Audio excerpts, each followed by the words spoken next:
Thank you for calling this joint session of the legislative body today so that I may address both chambers on the matter of grave importance to the people of South Dakota and to the United States of America. It is no secret that our country is being overwhelmed with en masse illegal immigration. Nearly 10 million foreign nationals have broken federal law, and they've infiltrated our country within the past 3 years, bringing with them drugs, trafficking, crime, and violence. Our immigration system has long been a subject of discussion in this country, but the politics of this administration has elevated this to a national security crisis. Our history is proudly built on the stories of our ancestors who came to this country for opportunity and for a new beginning.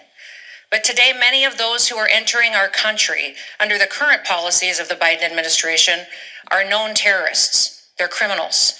They're human traffickers and they're drug cartel members. Because the federal government's facilitating this violation of our federal law, vulnerable people from over 100 different countries have heard the story of our open border. They put their families in jeopardy, and they've fallen victim to the atrocities of the Mexican cartels. Countries such as Venezuela are known to be emptying out their prisons and their mental institutions, and they're sending them to America. They're happy to let our open border be the solution to their problems and their responsibilities. Now, we are a nation of laws, and our leaders should respect those laws.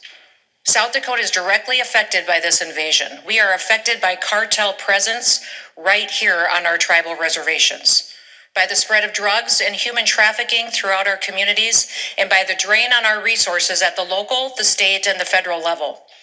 America is the greatest nation in the history of the world, but we were not always that way. Our nation started as nothing more than an idea. It was an idea that was so controversial that our founding fathers had to pledge their lives. They had to pledge their fortunes, their sacred honor to each other just to be able to write it down. That all men were created equal, that they were endowed by our Creator with certain unalienable rights, that among these are life, liberty, and the pursuit of happiness. That to secure these rights, governments are instituted among men, deriving their just powers from the consent of the governed, that whenever any form of government becomes destructive to those ends, it is the right of the people to alter or to abolish it.